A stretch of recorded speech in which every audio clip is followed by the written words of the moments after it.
Okay, you're good. All right, so this is class 3 of Ultimate Science of Mind.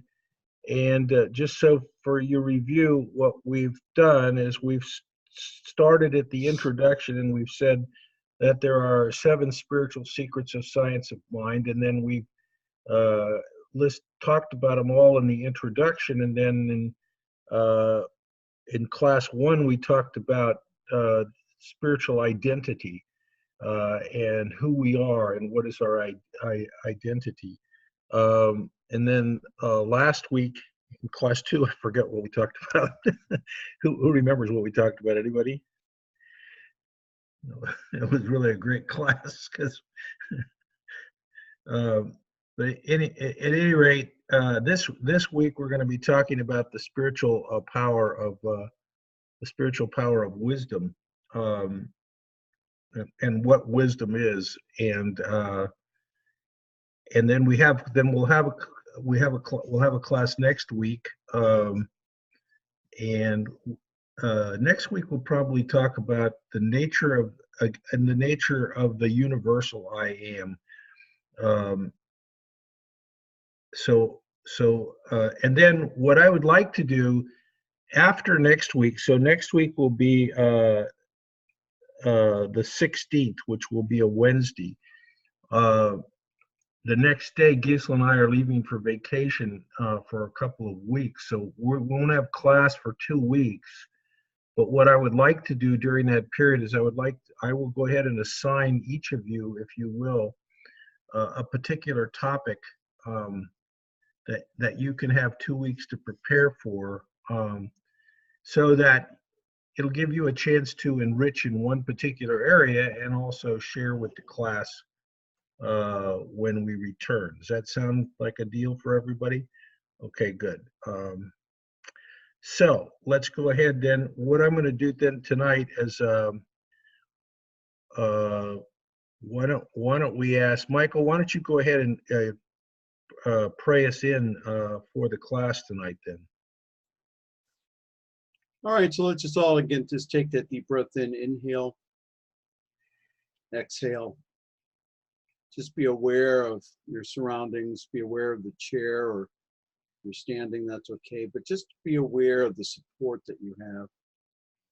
And as you take another deep breath in and exhale, just know with me that there is only one presence, one power, one life, one activity. And that presence and power and life and activity is expressed through each and every person on this call. But we are all here again to be open and receptive to the voice of Spirit as that teacher within us. So we bless this class this evening. We bless Dr. Tom. We bless our time together because we know it's good and very good. And we allow that one teacher, which is the teacher of this class, to come through in everything that we do, say, and think. And so for this wonderful class this evening, we just give great thanks because it's already done. It's already happened. And so it is. And so it is. Okay, great. So what I'm going to do tonight is I'm going to share with you the slides that we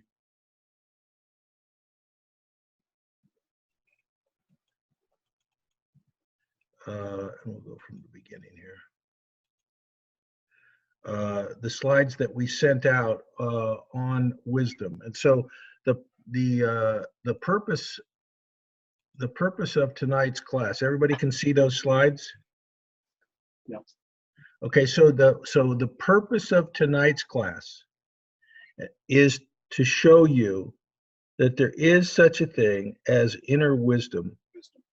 It has been talked about as the basis, especially in our healing presence with Quimby. But those of you you might not have realized that it actually goes back to the Bible, where Solomon first talked about wisdom with Sophia, and then in history, we're going to touch on Paracelsus, who is very interesting, and you might want to do a little more research, and then Mesmer, and then Quimby, and then the summary of inner wisdom. So the purpose is to get you to be absolutely convinced that there is such a thing as inner wisdom. It is a presence. It is the feminine presence, and that you can call it forth and live from it. Uh, some writers call it the feminine presence of the Holy Spirit, and it just depends on whether you feel so inclined to see it that way. But you actually can open to it. You can surrender to it, and I'll give you an example, because this is now, of course, uh, it is alleged that Solomon wrote the Book of Wisdom and the Book of Proverbs. He probably didn't, as the king. Probably somebody else wrote it, but and in fact, the Book of Wisdom was clearly written by different people. You can actually see in the Book of Wisdom how it changes. But the first 2 chapters or 3 chapters of the Book of Wisdom are really a mystical teaching. And basically, what Solomon says is that he didn't know how to become the king. Let me just tell you, this is kind of interesting history if you don't know any history of the Bible. Um, in the very beginning of the Hebrew people, they started out as tribes. Remember, they left Egypt, and they came out of Egypt to the Promised Land, and they landed in the land of Canaan. They had their some conflicts with the Canaanites, but then they established themselves. They established themselves as tribes, and there were different tribes. Remember, there are 12 tribes of Israel. You might remember that. And but the people wanted to have a king, and the chief priest of the Israelis warned them that it might not be such a good idea to have a king, but they wanted a king. And so the first king was called Saul, King Saul, and the problem with King Saul is he probably was mentally unbalanced. He had some mental instability, um, and right away at the very beginning there was a conflict between the king and the chief priest. And you can see that actually throughout history. You have the head of the religion, and in medieval times, of course, it was the church versus the kings, and that was the way it was back when they first started with King Saul. Um, uh,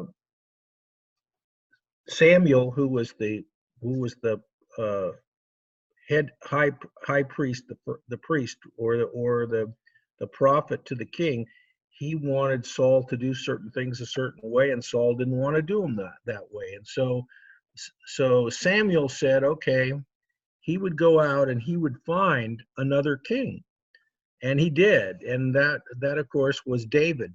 Remember David and Goliath and all of that story. Well, he found David, and David actually, in a way, was a reluctant king, because he really felt sorry for Saul in a way. But the way things worked out, Saul had to be overthrown, and was overthrown, and David took the throne. Um, and so David was the second king of Israel. Now, the wonderful story, I mean, I think it's a wonderful story, because David fell in love, and he happened to fall in love with an absolutely beautiful woman named Bathsheba. But the problem was, of course, Bathsheba was married already, and so David really committed a huge sin in the eyes of the prophet, and who was that time was the prophet Nathan, and God, and according to the Bible, in the eyes of God, because he sent the husband of Bathsheba to the front lines, where he was killed, and then David came in and took over Bathsheba. And there's a wonderful story in the Bible that is quoted about that Nathan tells King David about stealing sheep from a man who doesn't have any. It's a really great story. Um, some wonderful stories in the Bible. But anyway, So what happens is David is told in a dream that he will have a son, um, but the son, his first son, will die in childbirth. And of course, there is some indication that that's because of the sin that he had with Bathsheba. But the second son who was born to Bathsheba and David was Solomon.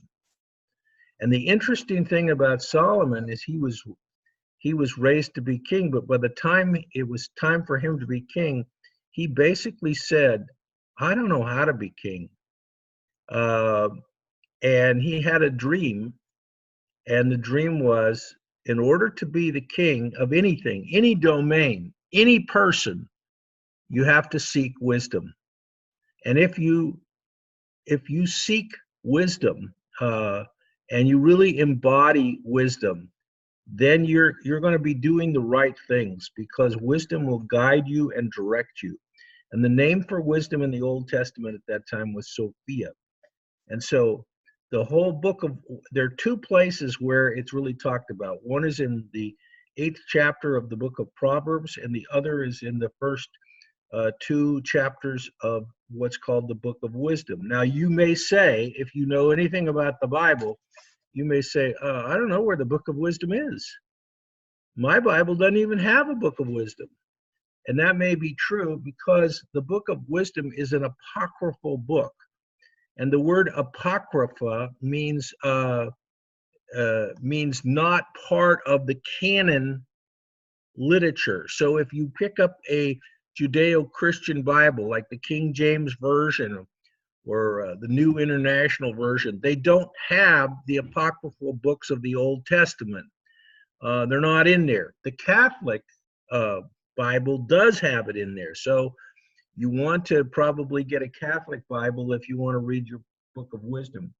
I strongly recommend, if you really want to get a Bible, it's sitting right here with me. I've had it all these years. It's called the New Jerusalem Bible.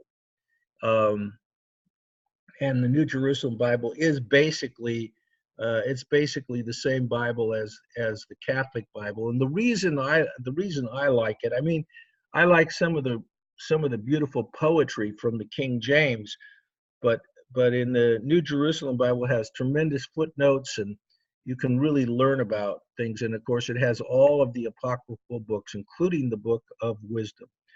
Okay, so tonight, that's the first thing we're going to talk about, is we're going to talk about how Solomon became the wise king. He is known as the wise king because he courted, and this wisdom, this essence of wisdom, was part of his whole ministry, was part of his whole life. He lived from wisdom.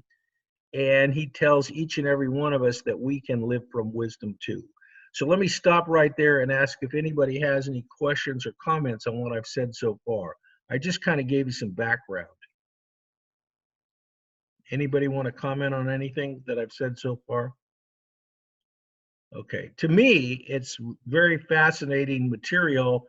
And gradually, we taught two courses called Wisdom of the Bible, and we taught about how to read the Old Testament and the New Testament from the wisdom perspective. Okay, so so let's go ahead then and begin. So in this lesson, the spiritual secret number 5 that we had in the introductory lessons said the wisdom of the universe is within us, waiting to be revealed. So that there is this essence within you that you can open to, and it or she, depends on how you open to it. If it's like a feminine energy, will reveal itself to you. And so the journey of our soul is to reveal this wisdom, this inner wisdom, and live from it. So if we're actually, so we'll always, the theory is that if you're living from this inner wisdom that has been implanted in you from the beginning of time, you can't go wrong because you have this essence of spirit within you. Remember, in the other classes, we've talked about surrendering to spirit, and we've talked about this relationship with universal presence. Well, this universal presence is wisdom that's one way of talking about that presence. Okay, I'm just checking to see. I'm checking to see if anybody else has showed up since we've been talking. No. Oh, more. Oh, okay. No, You're not Maureen, I know. So I'm not Maureen. Evidently, yeah, I must still be using that. That's anyway. I'm here. David. okay, okay, good, good. Okay, so so let's go ahead and stop. Let's go ahead and change that so I have it. Okay, so it's Maybe I should get back out and come back no, in. no, that's all right. Just give me the first name again. I'll put it on there. David. Yeah, it's David Lebaster right now. That's correct. I'll just put David. Okay. No, we're okay now. So everybody, okay. Okay, so we'll go back. Okay, so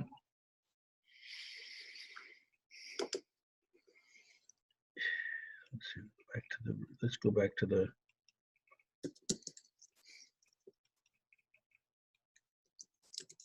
Okay. So one of the ways, and we said this back in the beginning, is one of the things that we also will be talking about is the idea that we are three energy centers: head, heart, and solar plexus. We'll come back to that also, but the idea is that if those centers are balanced, wisdom tends to appear because there is no conflict. So we want to balance those three centers. So wisdom is the same thing as our true essence. The feminine word in Greek is Sophia. Now, one of the interesting, and you're not going to hear this from other places, I've researched it, and there are a couple of people that have talked about this thesis. It just came to me a few years ago. I don't know if it's right or not. I like it, so I'm going to share it with you. And here's what it is. So Sophia is a feminine name, the Greek word for wisdom. Okay, so when Jesus comes along in the New Testament, it wouldn't fit if you had a feminine name with a masculine person. I mean, they could theoretically call him Jesus the Sophia, which we would translate in English as Jesus the Wisdom.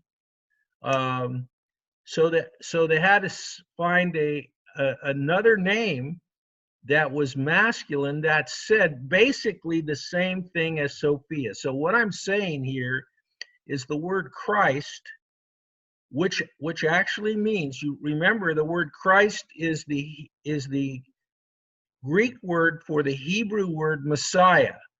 And so if you look at the Hebrew word Messiah, what does it mean? It means the anointed one of God. Okay, so when the first mistake that people always make is they think that Christ is the last name of Jesus. It wasn't. The Christ was this essence that Jesus became. So it would be proper to say Jesus became the Christ by embodying the Christ, just as Solomon could be said to have entered into this wisdom and became the wisdom. So he could have been called Solomon Sophia, although no one did that. But so the Christ is an essence, just as Sophia is an essence. And the promise of the New Testament, of course, is that you and I and anybody, if we surrender and embody enough, we can become the Christ. Or in the Old Testament, we can live from this essence of who we are as Sophia. Okay, anybody have any questions about that? Comments? Anything?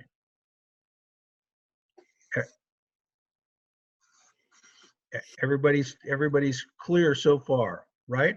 Are we? Okay. So the next set of slides really is basically saying that this tradition of wisdom is not just in the Bible. It's found in many, many traditions all over the world. If you go in and study the depths of what's called shamanism, you will find this whole idea of wisdom in shamanism.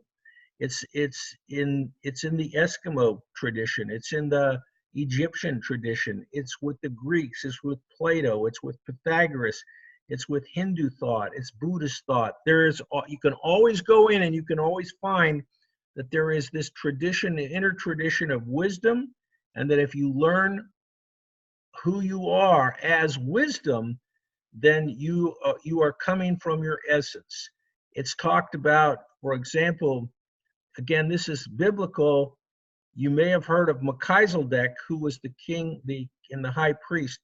And there's a wonderful story about Melchizedek and Abram, as Abram, who later becomes Abraham, comes back from a battle that he bows down to Melchizedek. Now, Melchizedek's a very, very interesting person. He's supposed to be the king and high priest of Jerusalem.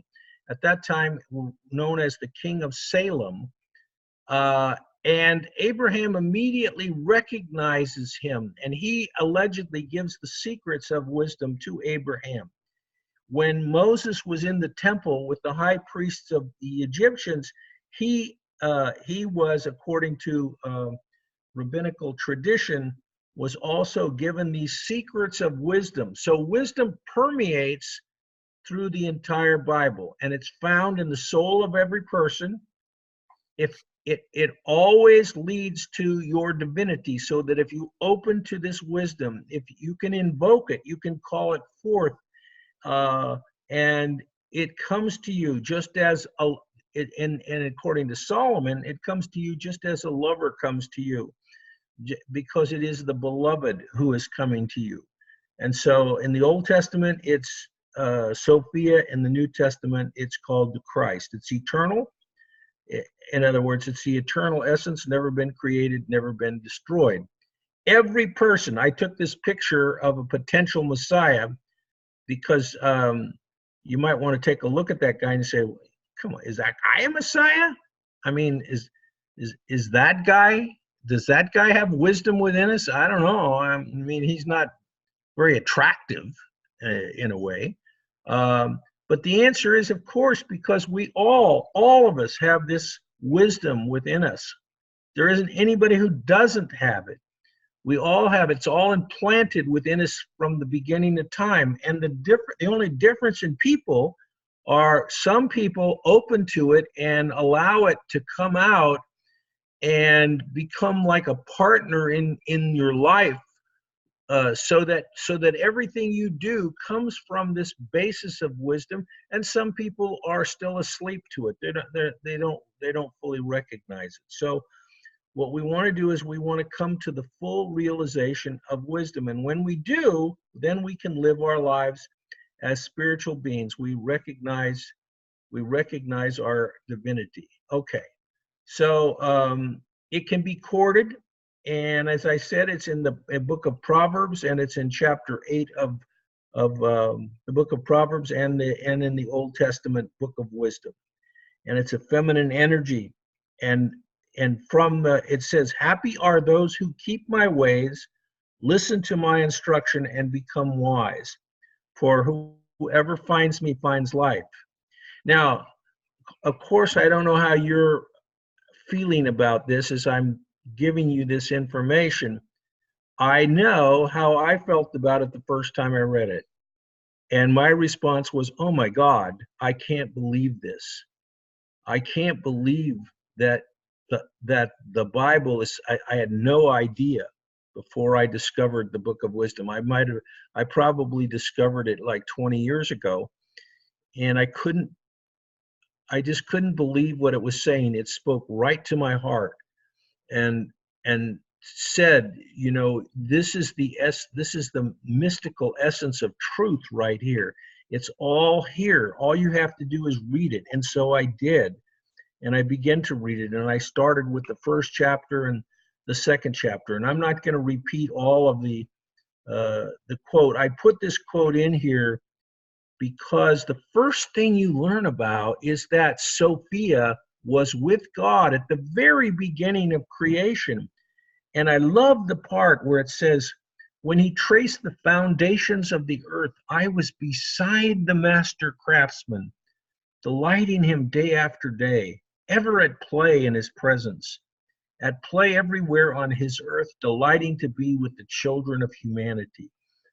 Now, yeah, I mean, there's this idea she's using feminine and masculine terms, but the idea that this energy of wisdom has been with us since the very beginning, the beginning of time, simply waiting for us to recognize it. So wisdom will instruct us. Wisdom will guide us. And Quimby said it. All people have wisdom in it. They only need to realize it. So Jesus is a person who we say became the Christ, but he also we could say he became the very personification of this wisdom. Now, this is really kind of interesting. In the book of wisdom, it talks about the 7 pillars of wisdom. And there's nothing there that said, the interesting thing is, there's nothing in the Old Testament, in the book of wisdom, that tells you what those 7 pillars are. There's nothing to say, here are the 7 pillars. It doesn't say what they are. It just says there are 7 pillars of wisdom. Now, one other interesting thing is, if you go and Google 7 pillars of wisdom, what you find is a book by T.E. Lawrence. Do you remember him? Lawrence of Arabia. Everybody see the movie Lawrence of Arabia? Well, T.E. Lawrence wrote this book called The 7 Pillars of Wisdom. And when you start reading it and looking at it from a little different perspective, you begin to realize that T.E. Lawrence guided his life by this wisdom and lived from this wisdom in his life. And that's why he wrote the book, The Seven Pillars of Wisdom. He's an extremely interesting guy, and of course became what we know as Lawrence of Arabia. So are the 7 pillars of wisdom the same as the 7 spiritual properties of Thomas Troward? Well, we don't know for sure whether they are, but for the purposes of cohesion, we're saying that the 7 pillars of wisdom are the same as the 7 properties. Now, who knows what the significance of 7 is? What's the significance of number 7 in the Bible? And maybe it's part of numerology also, but does anybody know what the significance of the number 7 is in the Bible? Anybody go and take a shot at it? Yeah, I would say the whole idea of 7 being the number of completion. Okay, it means the number of completion. And what do you know anything else about what it is? Well, again, and the whole creation story took around, it says 6 days, and then so on the 7th day God rested, and so the whole idea of, again, it was a complete and total package. So that's why do they have 7? Why do they have 7 steps or 7 numbers? What does it represent? And we have it metaphysically. We have it in Science of Mind too. The number 3 represents. Hi, Amy. I saw Amy come in. Good. The number 3 represents one aspect, and the number 7 represents the other. And if you get this, it's really simple. Does anybody know about that? Okay, the number 3 represents the principle of involution. Spirit, law, body, or spirit, mind, body. So that's the principle of involution. Spirit speaks its word into the law or into mind, and manifestation results. That's the creative process, right? That's the principle of involution, and it is represented by the number 3, spirit, law or mind, and body. Okay? So if the number 3 represents involution, what do you think the number 7 represents? Come on. Evolution. Ah, evolution, yes. So evolution has 7 steps. There are 7 steps in every. Now, this is really interesting stuff, because the theory is that the evolutionary process has 7 steps. There's the thing by Lawrence. Since I've got this up here, I'll come back to that. But I did some research on it, and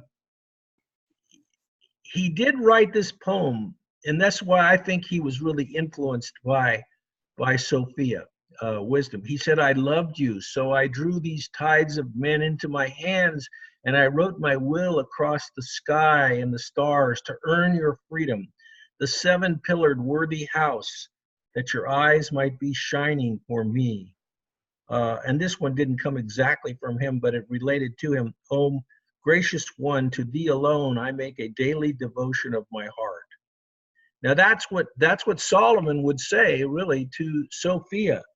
I make the daily devotion of my heart. So if you are devotionally oriented, there's a whole way of devotional prayers that you can open yourself to this presence of wisdom. It becomes a palpable presence in your life.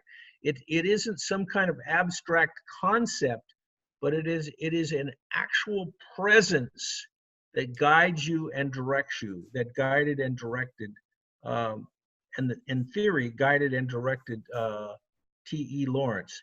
And Dr. there's, yeah, Dr. interrupt for a second. It just that really smacks strongly of duality or separatism. You know, that you're evoking some outside and praying to some outside devotional thing. it's not outside. It's inside. Well, It's within you. It's been planted in you since the beginning of time. Okay, I missed it. It is the core of spirit. When universal spirit created the entire universe out of itself, it created the essence of itself in every part of life, so that every part of life in this universe is alive with the spirit, with the living spirit. And the only difference between rocks and plants and animals is that greater levels of awareness come into greater touch with the spirit, until you get to the place of humans and they begin to realize that this spirit has been planted within them, and that as part of their life, part of their growingness, is that they open and allow it to grow out of them. This is critical. This is a critical thing, because it is not duality. It doesn't have anything to do with duality. It is what is called, and of course we teach it in our Holmes course, it's what is called panentheism. And there are, I don't have those slides right here, but everything is created out of the divine. And so you and I and everyone else and the entire universe live within this spiritual presence. Does that make sense? Yes, it makes perfect sense. I guess it just I could see where that leads and has led to a sense of separateness of this devotional, not within philosophy, but you can see where that, you're praying to the God, to this God of wisdom, or this God of the exactly. And that has always been, and you picked it up right away, because in Science of Mind, that when some teachers hear that, that's the first thing they say, "Oh, well, that's dualistic." But but and yes, I mean, if this wisdom was separate from you and you're praying to it to get something from it or whatever, yeah, it's definitely dualistic. But if you are recognizing this wisdom that has been implanted in you from the beginning of time, and by recognizing it, you're bringing it full forth into your life, you're manifesting it through this principle of evolution. We're manifesting it because the greater awareness we have, the greater in touchness with it we become. I know we didn't have that in this class, but we spent a lot of time talking about that in science of mind, there is always a relationship or a reciprocal, we call it a reciprocal relationship between the universal presence and the individual. That the universal is always greater than the individual, and the individual can open to the universal. And I need to make sure that that makes sense. I know people that have had these classes with me know about this, but does that make sense, David? Yes, it makes perfect sense.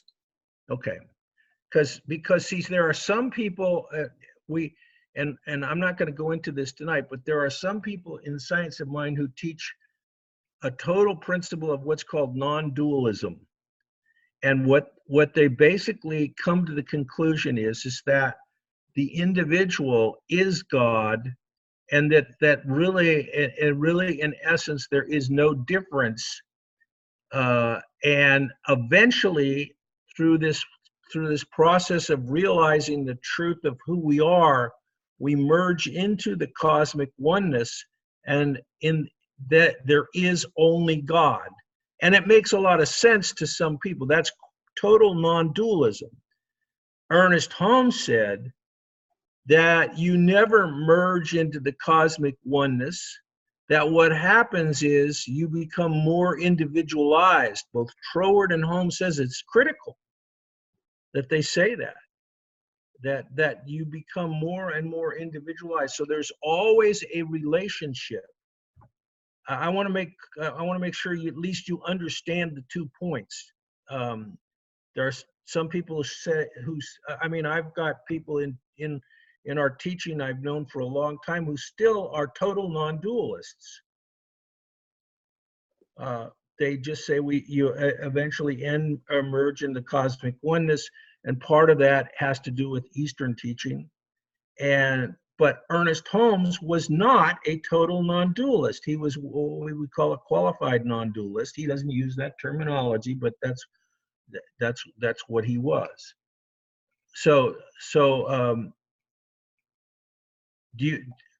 you following what I'm saying anyway, David, here? Yes, I am, and it's kind of a it's a kind of a slippery distinction. I can of dealing, but an important distinction. Well, it's very important, because when you get to spiritual mind treatment, in order to receive inspiration, you receive inspiration from a higher level of awareness than you have at your own personality or ego level. Yes. You have a certain level of awareness. You can treat from that level of awareness, but you also can open to the inspiration of a greater awareness. It's right in the Declaration of Principles. It says there's a power in this universe greater than you are. Greater than you are. It always will be greater than you are. What he means is greater than your level of awareness, but there's a power of awareness greater than your level of awareness. And open to this power, open to it, and you will receive inspiration, and then you can come in your treatment work to speak your word from a greater level of awareness than you had from your ego. Yes. Yeah. And we'll go over that again. Look at this picture here. So we said that the principle of evolution is determined by 7 steps, 7-step principle. Now, isn't it interesting that it's called the doctrine of the octave? And it's in Science of Mind, but not talked about very much, but it's there. And look at the musical scale. We have any musicians here? Anybody play the piano or guitar or anything? Nobody? Okay, but if you were a musician, you'd immediately know this. You can see C is step 1, then D is step 2. You count them out, 3, 4, 5, 6, 7. When you get to B, you're at the 7th step. When you've completed the 7th step, you go what? To the next octave. You go to the next level, the next C on the keyboard.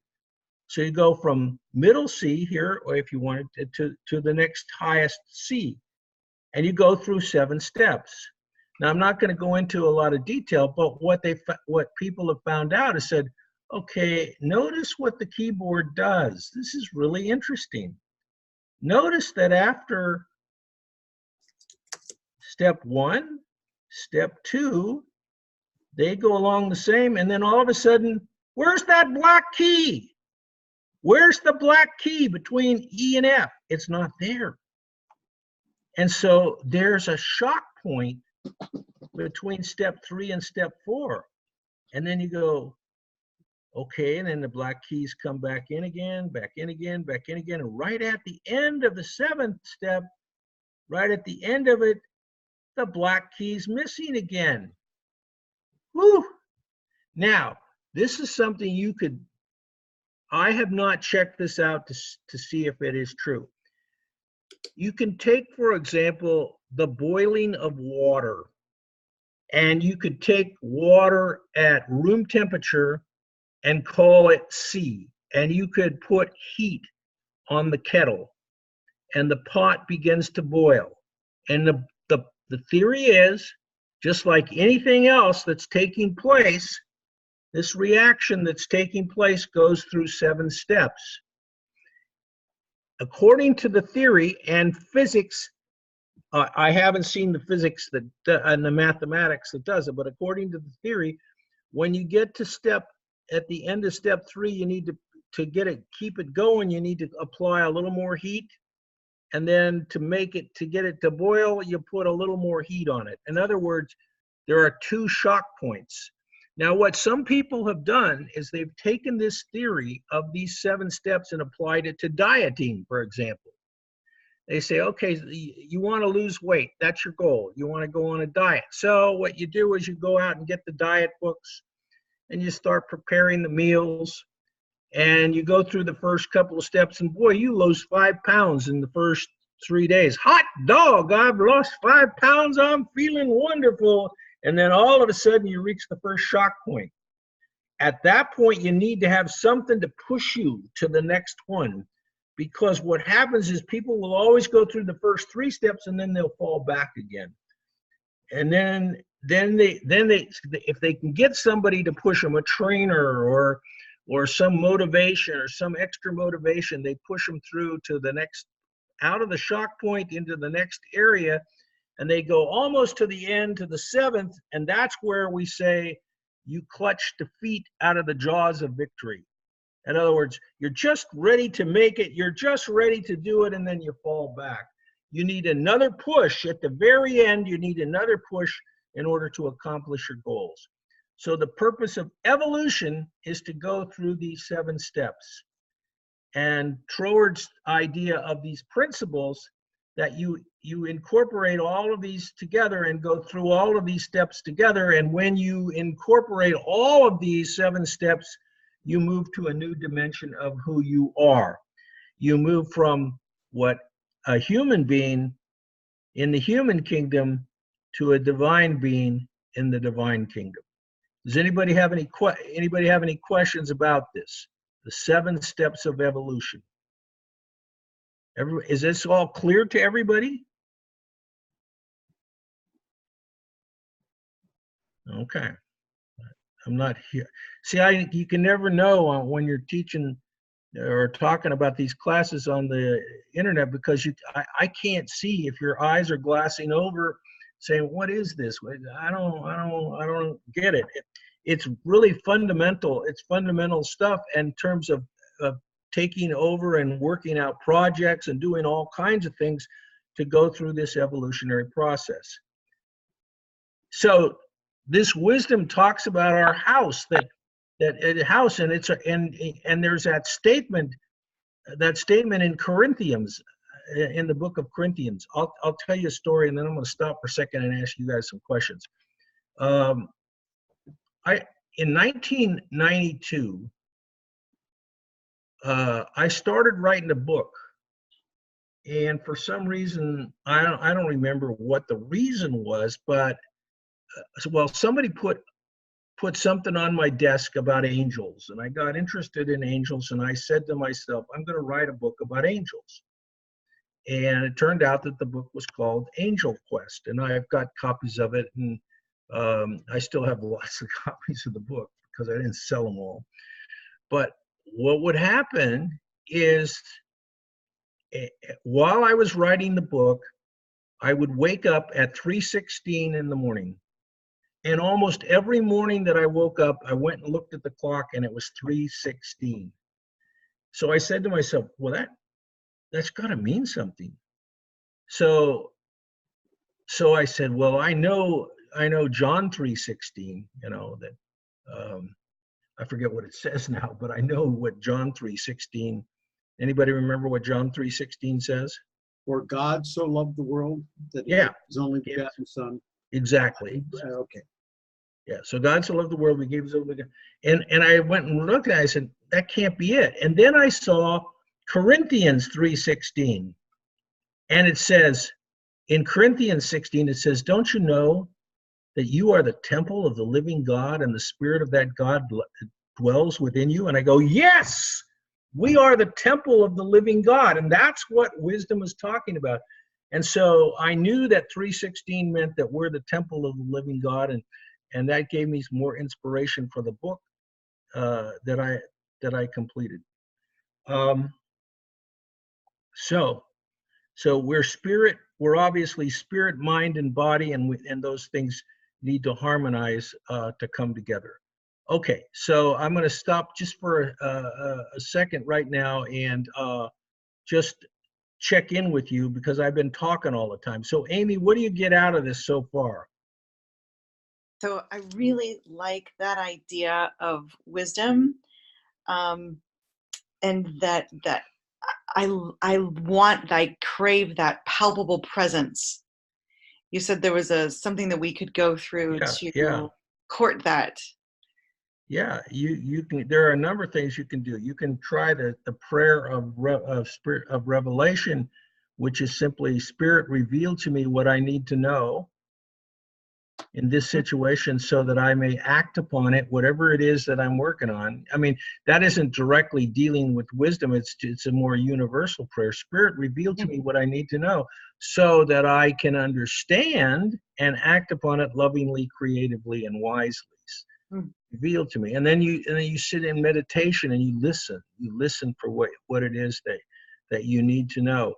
And it really depends. That some people can be very devotionally oriented in this regard. Some people not, because just as David spotted this idea about the possibility of duality, they think, oh geez, I'm praying to something outside of me. But as I try to explain it, it's in its essence, it's not.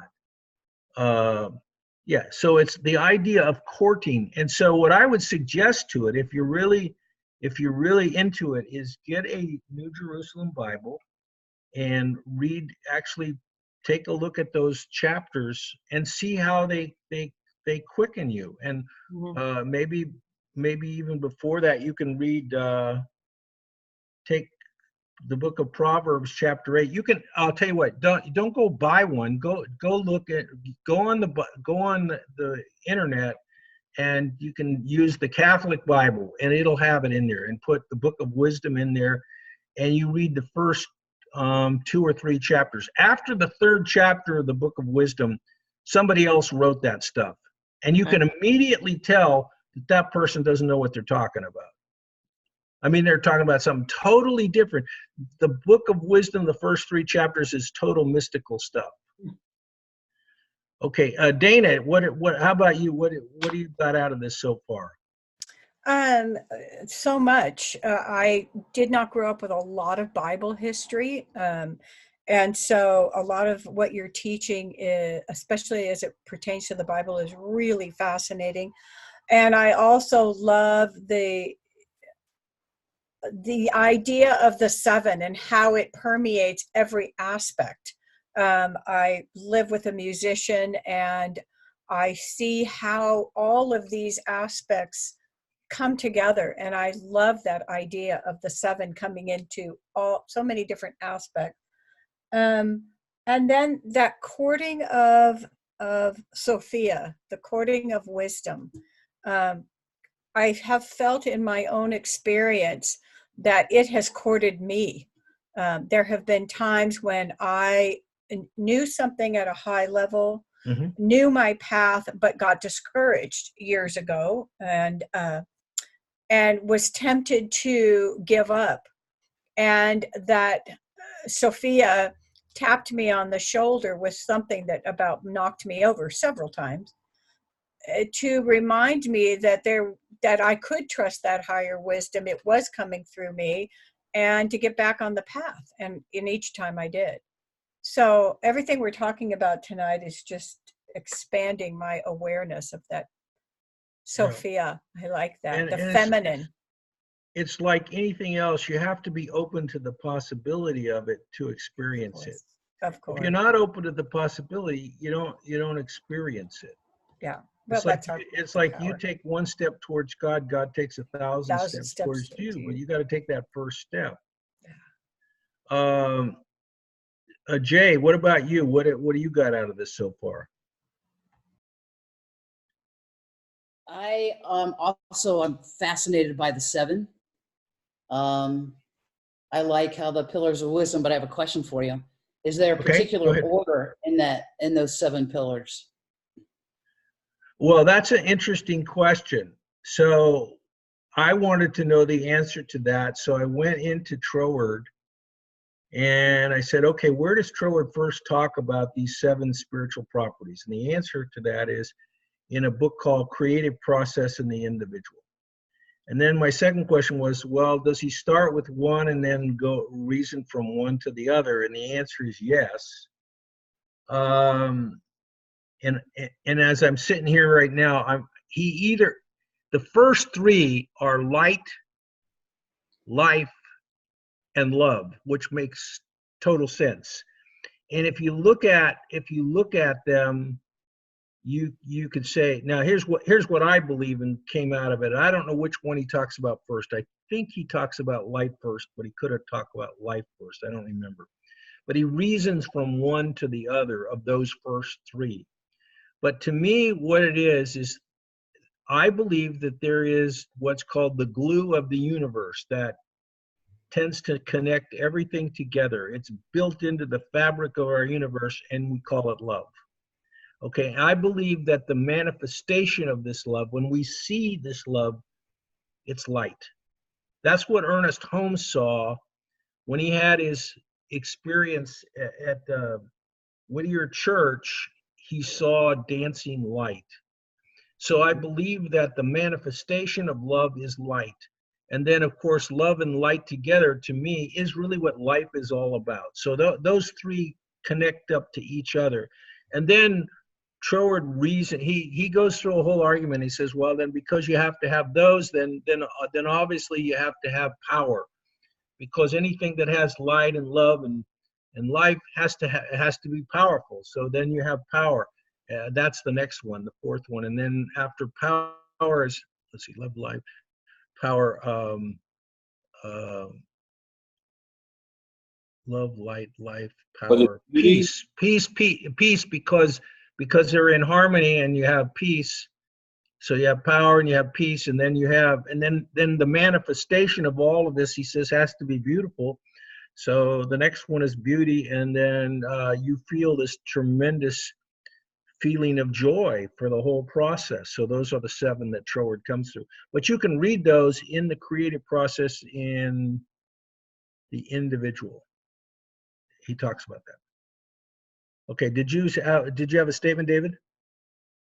I was just throwing out the wrong one, throwing out beauty, but yeah, that was beautiful, Tom. Because I thought that was kind of random, these 7 pillars, and let's give them names. Let's call them pretty, beautiful, and in love, and call. Yeah. But the way that you wove or you reiterated Troward's incredible mind that he put that together. Yeah, that's how he did it. And I was with you when I first heard him like that. And I remember when I read him, I said, well, why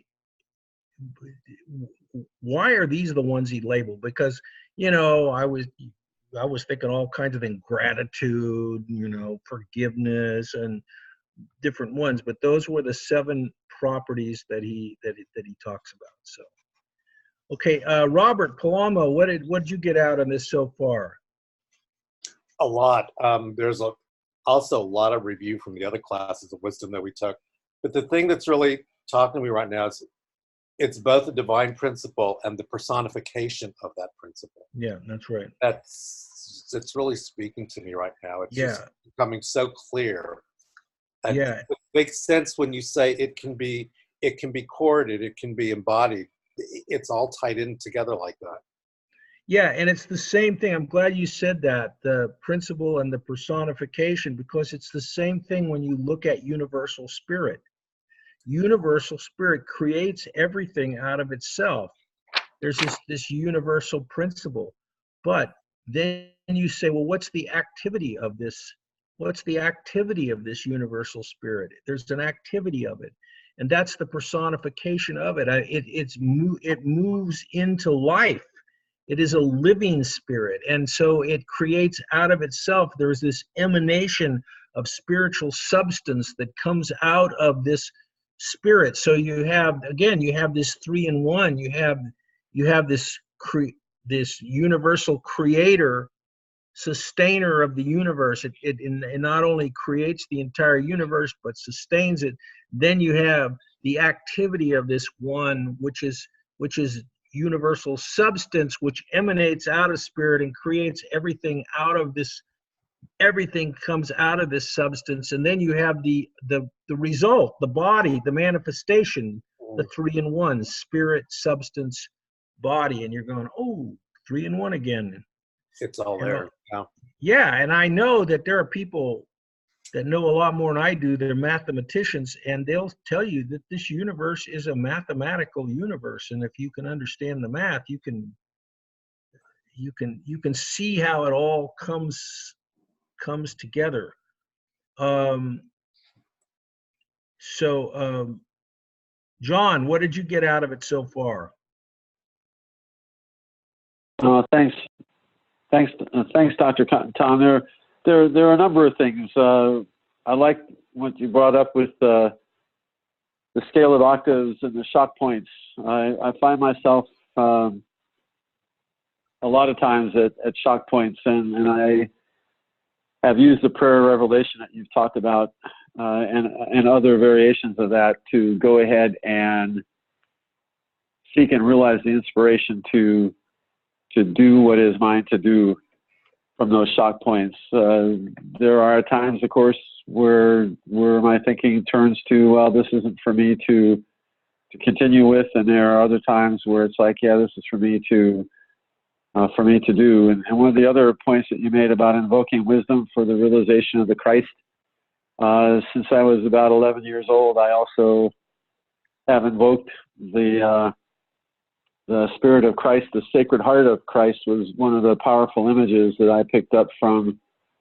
my studies of Catholicism, and to invoke the image and to even invoke the Sacred Heart within me, to invoke wisdom for inspiration, for direction. So those are two of the main points that I'm thinking about and that are coming to mind in response to your question, and I enjoyed the review with David and Saul and Solomon. Melchizedek, I've done a little bit of work with sacred geometry, and Melchizedek is very much mentioned with sacred geometry as well. So you mentioned earlier too about how some people think the world and the universe is mathematical, and also I'm grateful to be here and with you all now. Thank you. Good. Okay. Thanks, John.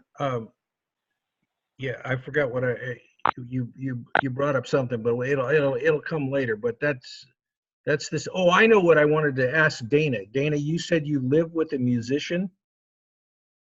Yes, I do. Okay. Would you take this picture of the keyboard? Do you have that on your slide? Yeah. And show it to him and ask him this question. Okay. How come there are no black keys? Beside every other note, there are black keys, but there are no black keys in these two spots. Yeah. Okay, I'll ask. And see what he says. I will. Because I know enough that there are these other scales. You know, I don't know what our scale is called, but there are other scales. So if you actually played music that had those black keys in there, it would sound weird. So, and he knows a lot about that. He's classically trained. He's opera trained. So he knows that. So he knows about that stuff. Yeah.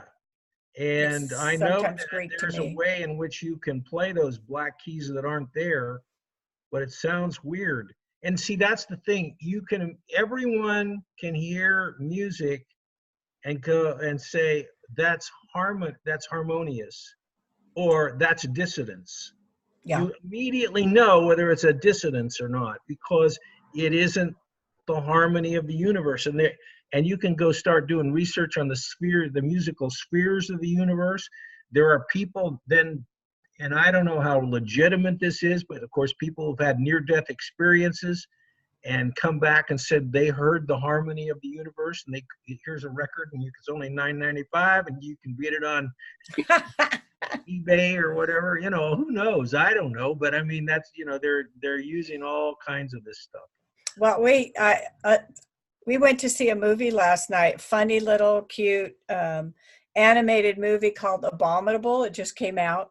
And we have these movie passes, so we usually go every week, and that was the least objectionable one. But it turned out to be, in this cute little story, the abominable snowman creature, his superpower was the ability to make this harmonious sound that could move matter.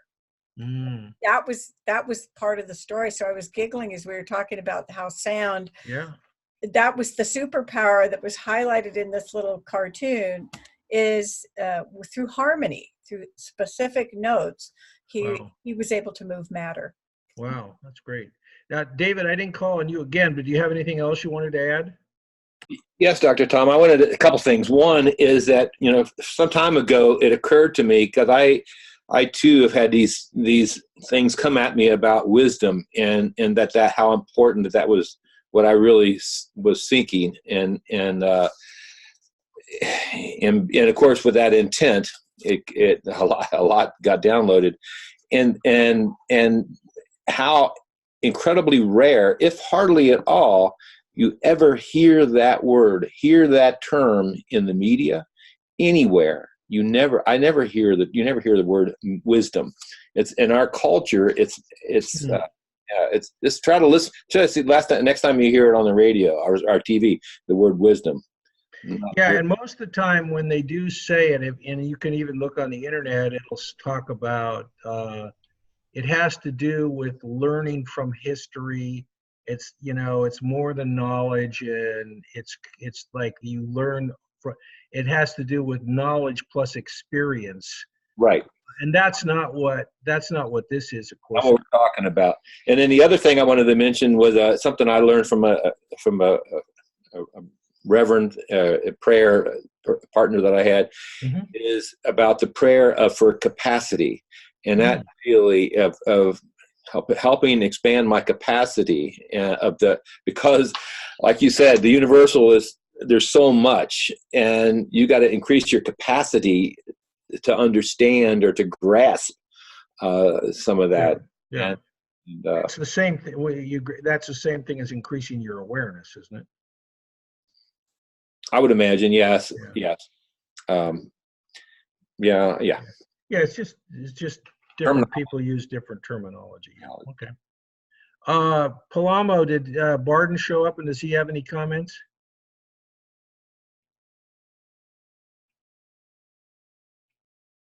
He just walked in the door. Okay, so we'll pick him up. We'll pick him up later. Okay, did everybody got a chance to share? I think they did. Michael, go ahead. Yeah, I forgot. Yeah, go ahead, Michael. That's okay. I really like the love manifests as light. Thank you. That really helped. Yeah, the D word, devotion word in Science of Mind is almost never heard. So I really, I think, put in that context, though, I think again, courting the divine, as said before, I think that's, and the other word that's not said is the surrender word. Surrender. I hear it once in a while, but the whole idea of surrendering oneself into the care of the divine, that's not outside you, but that's within you. I really, so thank you. Yeah, even at Agape, which is a pretty devotional place, I noticed that Michael started using the word evoke rather than invoke. And you can look at the difference between those, two words. Evoking means bringing it out of yourself, and invoking has to do with it coming from outside of you. So some people think that invoking the spirit smacks a little bit of duality. Again, I don't think it is, because I think we're all in this, we're all in spirit together, and we're simply invoking an aspect that is greater than we are, that comes into us. Yeah, in theory, it's all one. I mean, it's all one. We are that. We're just not aware of the totality of what we are. Okay, so let's go ahead. I mean, I don't think we're going to get all of this tonight.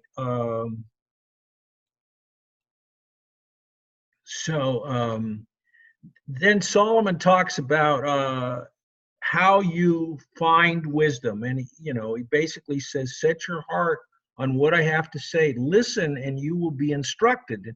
And he gives this instruction about wisdom, who she is, what she is. And you can read about that. I'm not going to reread it for you. And then there's something very interesting. It's there. I put them all on there. You can read them. There are 21 things that you can count here that wisdom is. It's right there in the book of wisdom. Intelligent, holy, unique, manifold, subtle, mobile, etc., etc. I don't know where she came up with I don't know where Solomon came up with all the words, but there are 21 of them, which again is 7 times 3, which is, again, 3 is involution, 7 is evolution, 3 times 7 is 21. So all these different things. I found this really good picture on uniqueness. I thought that was pretty good. The one goldfish wants to be unique. All the different things that wisdom is, that you can read about when you read the slides. A total of 21. And then he says, wisdom is indeed more splendid than the sun. Compared with light, she takes first place. For light must yield to the night, but against wisdom, evil cannot prevail, et cetera, et cetera. So he just, again, gives a whole thing about what wisdom is. All right. So then we move to the history of wisdom, where it first comes about. And I cannot do Paracelsus really justice. I love his birth name. His real name is Theophrastus Bombast von Hohenheim. So, so he, early in his life, he said, do I want to be introduced as Theophrastus Bombast von Hohenheim, or I think I'll pick Paracelsus. And Paracelsus was a physician, a Roman physician, and he wanted to be greater than, and he was. I mean, he learned what Paracelsus did, and the reason he's important, he is important to us because he's the guy who went and found a mystical basis for medicine. He included alchemy, and he tried to put it together for the beginnings of healing. And so even though we cannot find a direct correlation between Quimby and Paracelsus, it isn't there. Quimby didn't mention it. We have no knowledge that Quimby ever read Paracelsus. Quimby's conclusions basically are the same as Paracelsus. And so if you want to go back to the history of New Thought healing and say, how did we come up with spiritual mind treatment? How did we come up with these ideas? You find that it goes back to Paracelsus, it goes back to Quimby. And the interesting thing is that what Paracelsus says, if you want to find true healing, you find true wisdom. Again, what do? You turn away. I know you've heard this. You turn away from the condition. There's a manifestation of a condition, and you put a label on it. You call it a certain disease. What Paracelsus said is you turn away from the condition and you go to your true essence, which is wisdom. And what is it? It is the totality of wholeness, completion. You're perfect, whole, and complete. And you dwell upon that. You dwell upon who you are as wisdom. And by doing that, there is nothing to support the negative condition, and the negative condition disappears. So it's letting go, surrendering to spirit, focusing on true wisdom. And isn't that, when you really look at it, isn't that spiritual mind healing? Isn't that what we say? Turn away from the condition, focus on your perfection. The negative condition goes away because there's nothing to support it. So that started with Paracelsus, Quimby. It was with Quimby, and of course is part of the idea of spiritual mind treatment.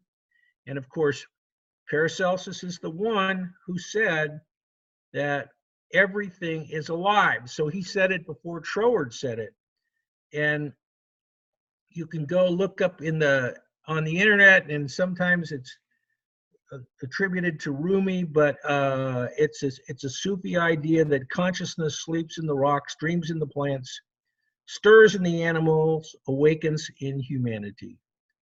Okay, so that Paracelsus said everything is the energy of spirit, and human beings are simply higher degrees of that energy. And when we begin to see ourselves as this wisdom, the wisdom within us, when we integrate that wisdom, we see the presence of God within us, and we come into the perfection of who we are. So that idea was given to us by Paracelsus.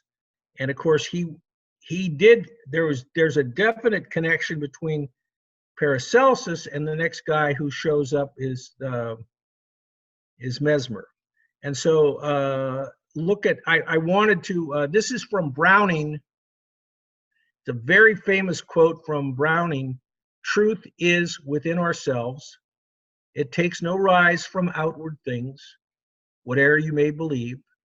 There is an innermost center in us all, where truth abides in fullness, and to know rather consists in opening out a way whence the imprisoned splendor may escape, than in effecting entry for a light supposed to be without." That's one of the most famous poems from Browning, and it is totally consistent with Science of Mind. And as we open ourselves deeper and deeper into who we really are, not our personality, not our ego, but as we go deeper, there is an inmost center of us, a center of wisdom, where truth abides in its fullness. And it's not that we're trying to get something to come into us from the outside to heal us, but it is something within us that he calls the imprisoned splendor that absolutely heals us because we've recognized it's been within us all the time. So then we come to Mesmer, and Mesmer is really an interesting character. Remember, the Paracelsus is 16th century. Forget the exact dates. Mesmer's 100 years, I think, at least 100 years later.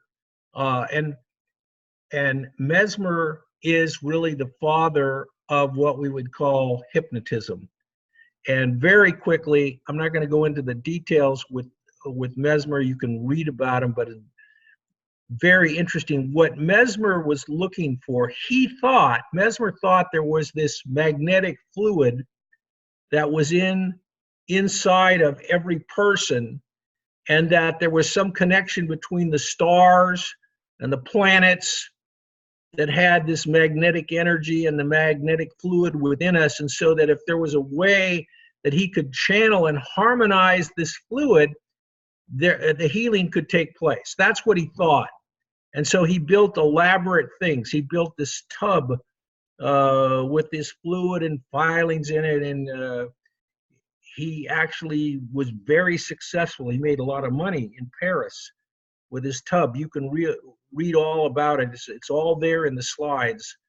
But what he was doing, and I think there's a slide.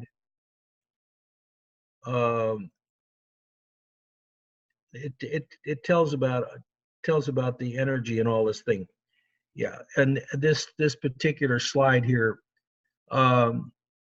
this tub. There's a picture of the tub and the people that could sit around the tub, and then he would show up after they're around this magnetic tub. The lights would dim down.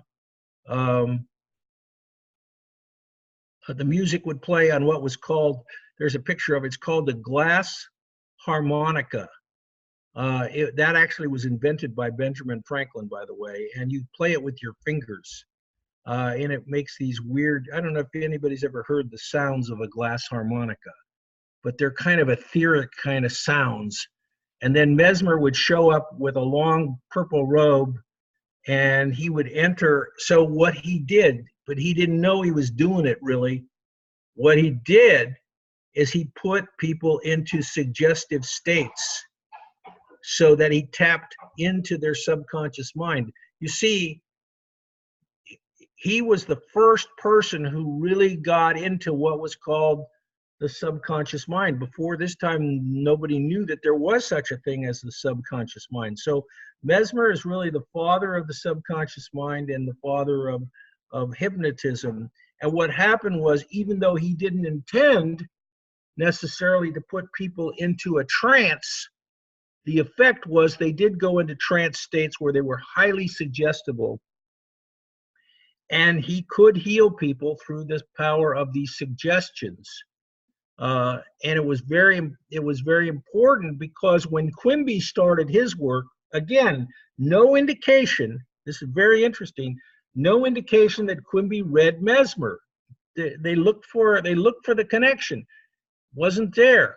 Quimby simply went through the same processes that Mesmer went through, and went through this power of suggestion and this hypnotism, and then Quimby went to a higher level where he simply could speak mind to mind to the patient. And we have a whole section on Quimby, but basically Quimby learned spiritual mind treatment through the process of trial and error. And that brings us then to the last person today is Quimby, and you can read about how he did all these things. Now, one thing I want to point out, when you study Quimby, he was born in 1816, so he's again almost 100 years after Mesmer, not quite. And Quimby thinks the medical profession is nuts. You have to realize it. And the second thing he thinks is nuts are the priests. He really has a complete and total disdain for both the medical profession, the doctors, and also the priests. And he makes no bones about it. And so modernly, he's a little harsh, but if you realize that back when he was, there's a picture of, you know, how they cured disease through bloodletting, and that was a standard practice at the time of Quimby. He knew that that was crazy stuff. And so he wanted to find ways to heal that were different than medicine and the doctors. And what he said was, people have to get out of their minds this idea of what the doctors tell them or what the priests tell them, because they're both full of baloney, the priest and the doctors. He was very upset, especially with the priest telling people about damnation and stuff like that. So Quimby learned to speak mind to mind to his patient. You can read about how he did it. He went through 3 stages, and the last stage that Quimby went through is basically synonymous with spiritual mind healing.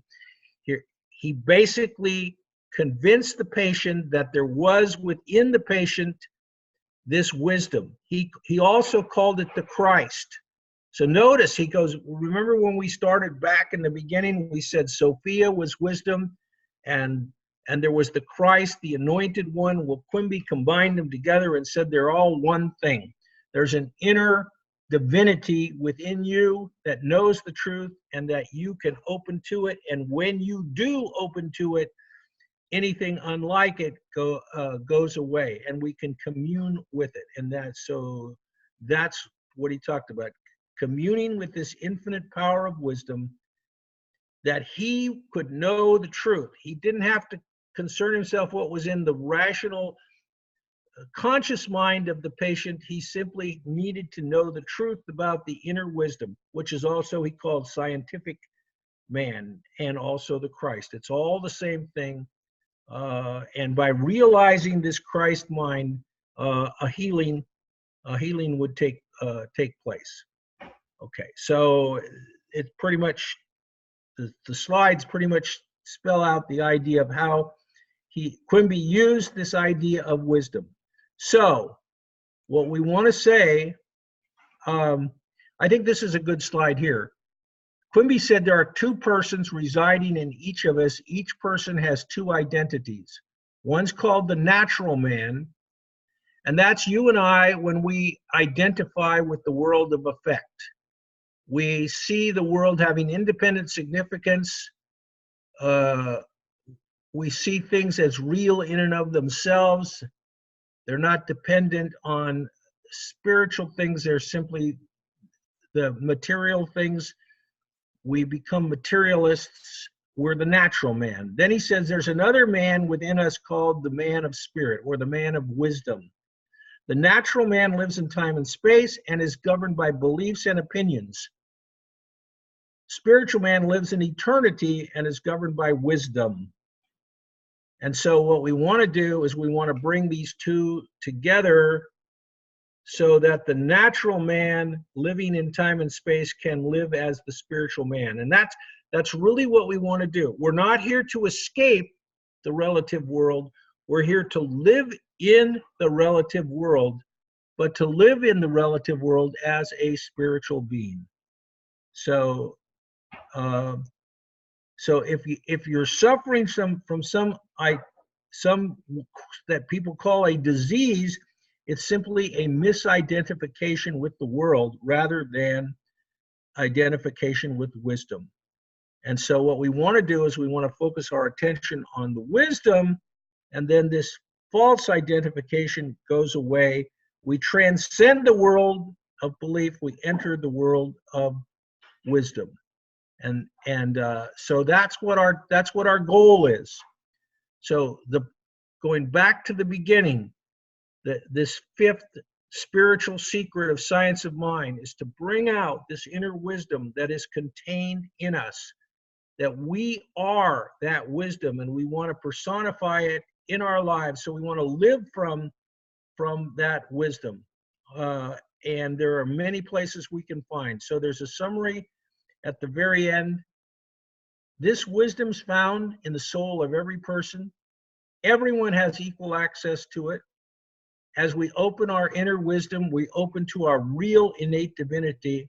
We surrender our small self to the spirit of wisdom.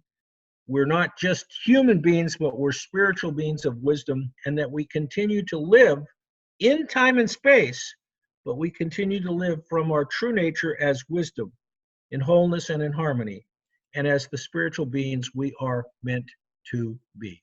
And that covers the whole idea of this idea of wisdom, and I hope that that you got the real feel for it, because it is extremely important in terms of practicing this teaching. So let's begin by, as we end tonight, by saying, and some of you came in late, and we do have class next week. We're going to talk about the nature of the universal I am next week. And then the following 2 weeks, I will be on vacation, so we won't have class, but I do have a project that I will send out to each of you individually and ask you to research the project and report on it when I come back. Okay, so John, we'll start with you. What did you get out of the class tonight? And you can share something you didn't share before, but something new that you got out of the class that you didn't know before. Well, one of the things that I got out of class is that I think some of Quimby's consciousness has been incarnated in me, because I too have thought and still think that priests and doctors are nuts. And I won't go into the reasons why, but that it was, I haven't really spent much time learning about Quimby. So what you described tonight was helpful. We're on a topic that in my mind to describe is near and dear to my heart, and that is to continue to become one with my inner wisdom, to continue being an expression of the Sacred Heart of the living Christ, which I've shared with you. One of the other things that came to mind is I just am thrilled to see the evolution of science of mind. We could not have had this conversation in the center in Reno when I was a practitioner. Well, yeah, you could. If I was the minister, you would have. Yeah, nor in the church, nor in the church in Grass Valley, nor in the church up in Tahoe City. So I'm thrilled. I'm thrilled to be a witness to the evolution and the inclusion of some of the early truths that I experienced through my work as an altar boy and a choir boy and everything else Catholic for that period of I know what my life. Yeah, John, I know what I wanted to say about that when you were talking before. One of the things that happens, and you can see it with the Catholic mystics, see the theology of Catholicism is that God created the universe out of nothing, not out of itself, but out of nothing. And so Judeo-Christian theology says that God is not in its creation. And because of that, when people have mystical experiences that are in the Catholic, they try to figure out, well, how can I feel this living presence of God in me when our teaching says that God is outside of me? Because it does. The theology is that God is outside, separate, is transcendent from the immanence of spirit. And so they talk about it in terms of reflection. The Sufis did the same thing, by the way, in Islam. That's why a lot of Sufis were killed. They were assassinated because they were teaching what was considered to be blasphemy, because they would have these spiritual experiences that basically said God was within them. And of course, Islam says God is not within you. God is only transcendent. So they had to get around that. I just wanted to mention that. Go ahead, John. And I agree with you. I think, in grade school, that was probably, and catechism, that what you just described is true. I had a transition, having gone through St. Ignatius High School in Cleveland, taught by and run by the Jesuits. There were introductions of Teilhard de Chardin and other Catholic mystics, that basically started me into the realization of being one with spirit, and spirit being in all things, including the rocks and stones and all that is God's creation. So these are the kinds of things that have been coming to mind that I've realized in class tonight. And I think with that, that's all there is for me to say. Thank you very much. Okay, thanks, John. Robert Palama, what did you get out of the class? Excuse me. A lot. I've been getting a lot out of these classes in particular, and I don't know why. Well, I guess I do know why.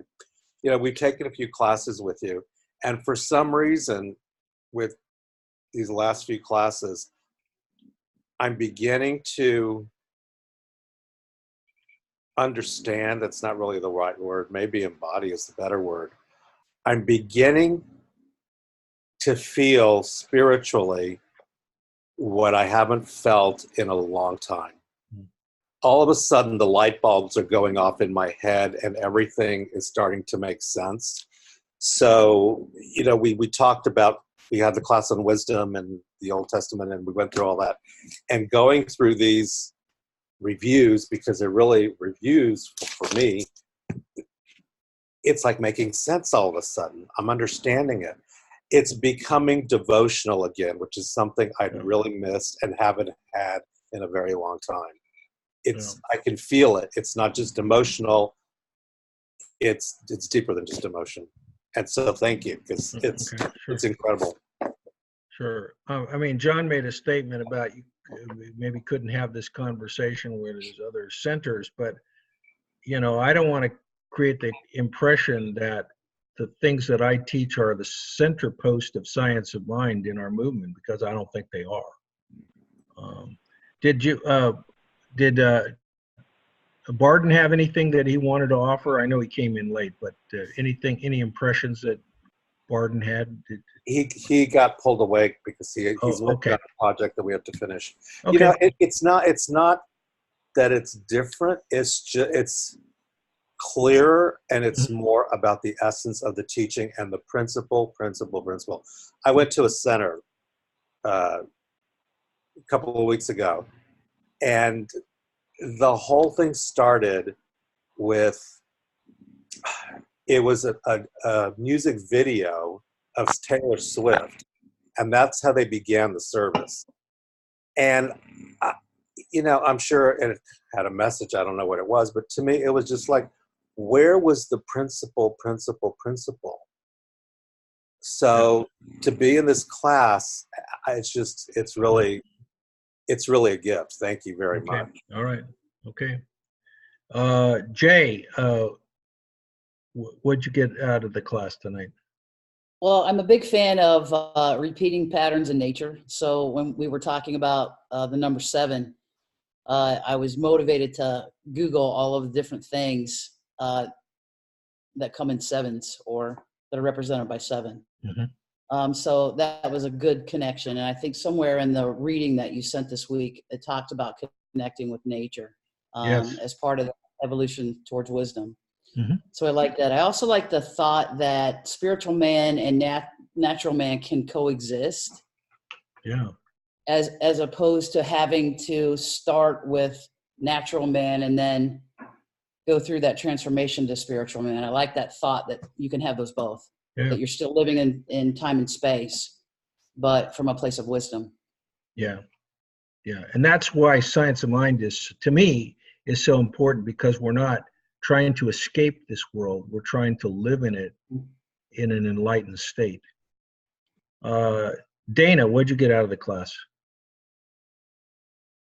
For me, the class, all the classes so far, and tonight especially, allows me to do a much deeper dive into, tonight particularly with wisdom, just the principles.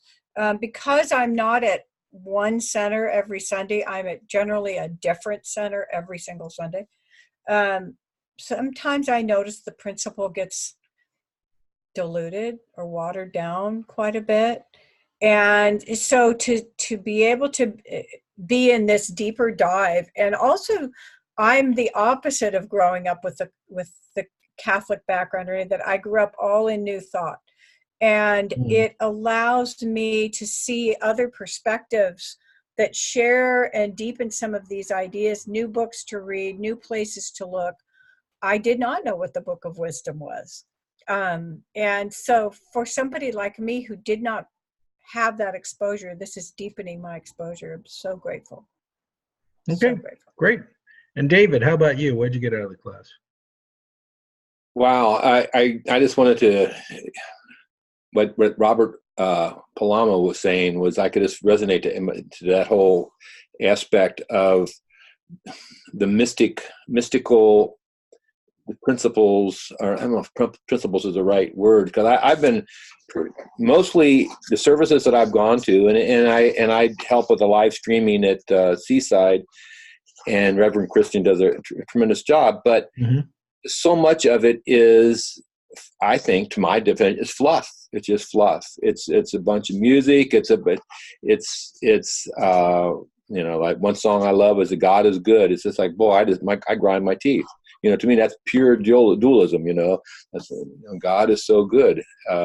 Really, you know. But so anyway, I really enjoy diving into this and getting into the nitty gritty of the philosophy and the principle. The one other thing I wanted to bring out is that I also have had a lot of Catholic Baltimore Catechism indoctrination, and I didn't do well with it. And one thing, a problem I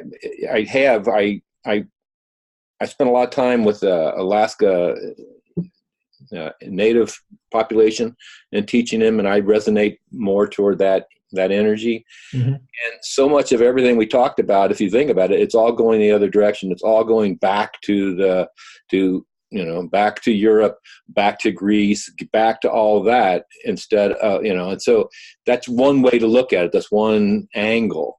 And sometimes I think that is myopic, that we always look at that versus, more of the indigenous view of things.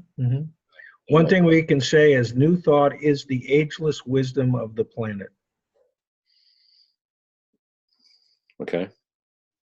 You have to think about that. Well, the ageless wisdom has always been there from the beginning of time, and New Thought is just a branch of ageless wisdom. And of course, Science of Mind is a branch of New Thought. Yep. Okay. But okay. How much does it incorporate indigenous beliefs and indigenous? Well, ageless wisdom is the indigenous people were the beginnings of it. Yeah. They're the ones that realized that everything was sacred, that the plants were sacred, that the land was sacred, that the animals were sacred. Yeah, that was part of the ageless wisdom. Yes, I agree with that. But I would, when you start going back into the Bible, I just start getting this little twitch, It's just like, yeah, well, that's because, and that's understandable, because you're de-churched. De-churched, right? Yeah, well, that's what we say. They're the de-churched and the unchurched. The unchurched don't care because it wasn't shoved down their throat. The de-churched get upset. Yeah, well, like what you said about the Book of Wisdom is that there was inspiration. There's an incredible inspirational mystics that did some, but it's all cut and paste. There's so much of it's all cut and paste, or what's been left out and what's been left in, and that whole thing. And yeah, and unfortunately, the people that cut and pasted are people who didn't know. Exactly. They didn't understand. A lot of people, and it's the same thing in our teaching. If people don't have mystical experiences, they don't understand mysticism. Yep. So I will say one other thing is that when we use the word goodness for God, we always say life affirming. That the universe is life affirming, which means that, and there's a whole process about this, but it means basically that there is a presence and a power that is for life. And that's what we mean by goodness when we say that. I don't know if that helps. Okay, Amy, how about you? What'd you get out of the class tonight? I'm also kind of in that place where I'm looking at the devotion, like the devotion to the divine, because I realized, I don't know, probably 6 months or a year ago studying with you, that I moved from from absolute dualism to qualified non-dualism to qualified non-dualism. Like my God grew basically about 6 months or a year ago. And so this whole idea of devotion, I've never really caught on to it. I've never really like tried it, but I like this idea. It is calling to me, this, the devotion, and then the prayer, the Sophia prayer, the revealed to me. And in fact, I had it on my refrigerator this whole time. Oh, well. Yeah, There you go. that spiritual prayer. So I feel kind of like re-energized and excited. Yeah, I said in our class yesterday, I mean, when I went into Agape for the first time, Ricky Byers sang, you know, pour yourself in me, pour yourself into my love. And it just, that chant, that, now see, some people don't necessarily relate to that, but I immediately do, because I know that there is this energy of spirit that is pouring itself into me as I open to it. And to me, that's what the devotion is. Now, some people go, what are you talking about? You know, what is God, a pitcher or something? No. So, you know, so part of it's dispositional, and I recognize that, and I recognize that everybody doesn't see it the same way. Okay, Michael, what did you get out of the class tonight? Well, I've been enjoying the Catholic conversation since I'm also came out of that tradition. And if you want to hear unwatered down science of mind, go to cslgreaterpittsburgh.org, and you'll see yours truly on Sunday morning, who mentioned a lot on Dr. Tom, a lot. Oh, that's good. Okay. Yeah, well, I give you credit, Dr. Tom. Well, that's okay. I mean, so no, I think I don't know if I did before, but I didn't realize the whole idea of, again, of Mesmer being a part of the history of wisdom. So I did not know that before. Yeah. Yeah, I mean, if it wasn't for Mesmer, we wouldn't have had Freud. And you know, and all this discovery of the subconscious mind and everything, and people don't recognize that. Do you think we would have had Jung? No. Okay.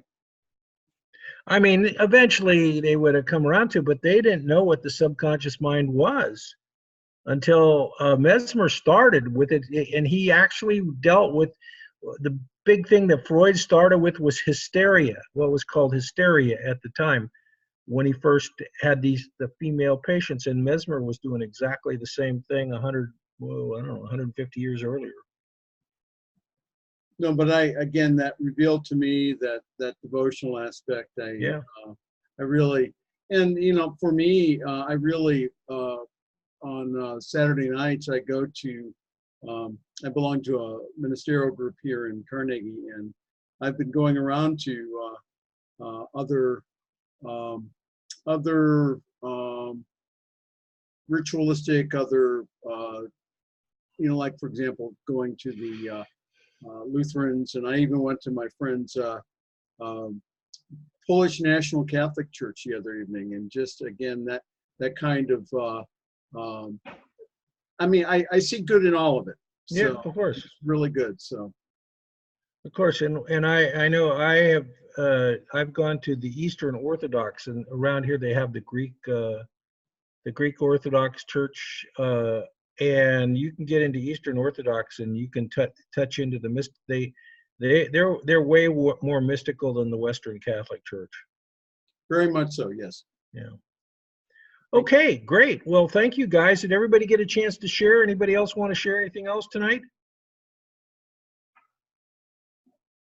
Okay, so I will get you some interesting information.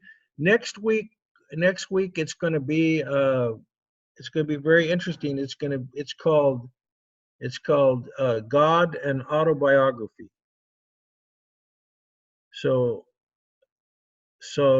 it isn't channeled, but it'll be from the point of view of the universal, how the universal sees the entire universe, including everything in it. So that's what we'll be doing next week. Okay, so we'll see everybody next week, and then I also you'll also get from me each individual, and don't freak out about it or anything like that. I'll try to give you something that'll really interest you, that you want to get some interesting information about. Okay, so we'll see everybody next week. Thanks so much, guys. Thank you. Good night. All right, good night. Good night. Thank you, Dr. Tom. Okay, Good night, everybody. good night.